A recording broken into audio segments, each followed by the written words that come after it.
मार्गशीर्ष पौर्णिमेच्या दिवशी मृग नक्षत्रावर सायंकाळी दत्ताचा जन्म झाला, म्हणून त्या दिवशी दत्ताचा जन्मोत्सव साजरा केला जातो. आता दत्त म्हणजे काय? दत्त म्हणजे निर्गुणाची अनुभूती. दत्त म्हणजे आपण ब्रह्माच आहोत, मुक्तच आहोत, आत्माच आहोत अशी निर्गुणाची अनुभूती ज्याला दिलेली आहे. दत्त जन्माचा इतिहास. अत्री ऋषींची पत्नी अनुसया ही पतिव्रता होती. पतिव्रता असल्यामुळे त्यांच्या अंगी एवढे सामर्थ्य होते की इंद्रादी देव घाबरले.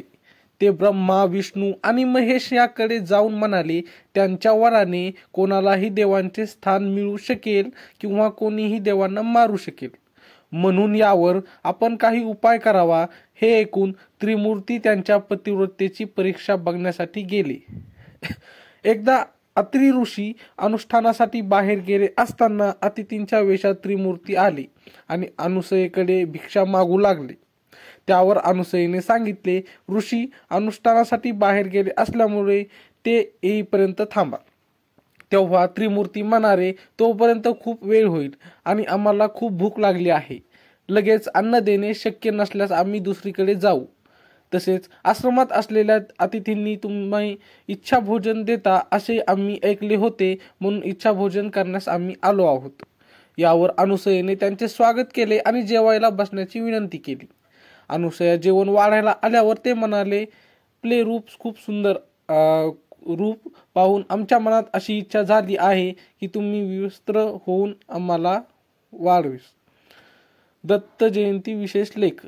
त्यावर अनुसया यांच्या मनात आले की अतिथीला विमुख पाठवणे अयोग्य होईल आणि माझे मन निर्मळ असल्यावर कामदेवाची काय विषाद. माझ्या पतीचे फळ मला तारेल. या विचाराने त्या अतिथींना म्हणाल्या की मी आपल्याला व्यस्त होऊन वाढीन, आपण आनंदाने भोजन करा.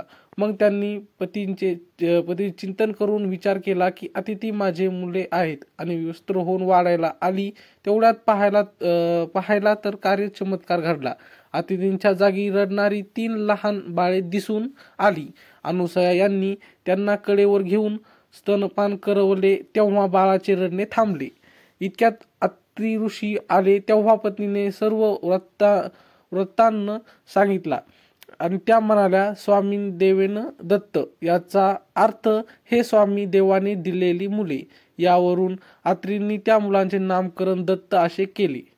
बाळे पाहण्यात राहिली आणि ब्रह्मा, विष्णू आणि महेश त्यांच्या समोर उभे राहिले. प्रसन्न होऊन मागण्यास सांगितले. तेव्हा अत्री आणि अनुसयेने बालके आमच्या घरी राहावी असा वर मागितला. पुढे ब्रह्मदेवापासून चंद्र, विष्णूपासून दत्त आणि शंकरापासून दुर्वास झाले. तिघांपैकी चंद्र आणि दुर्वास तप करण्यास जाण्यासाठी अनुमती घेऊन अनुक्रमे चंद्रलोकी आणि तीर्थक्षेत्री गेले. तिसरा दत्त विष्णू कार्यासाठी भूतलावर राहिला.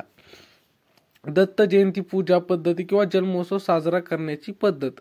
या उत्सवापूर्वी 7 दिवस गुरुचरित्राचे पारायण करण्याचा प्रघात आहे. याला गुरुचरित्र सप्ताह असे म्हणतात.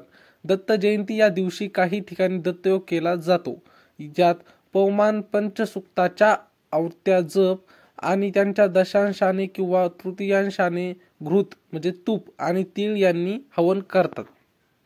तर मित्रांनो, ही माहिती तुम्हाला कशी वाटली कमेंटमध्ये नक्की सांगा आणि आमचे असेच व्हिडिओ पाहण्यासाठी मात्र चॅनलला सबस्क्राईब नक्की करा. भेटूया पुढच्या व्हिडिओमध्ये. तोपर्यंत धन्यवाद.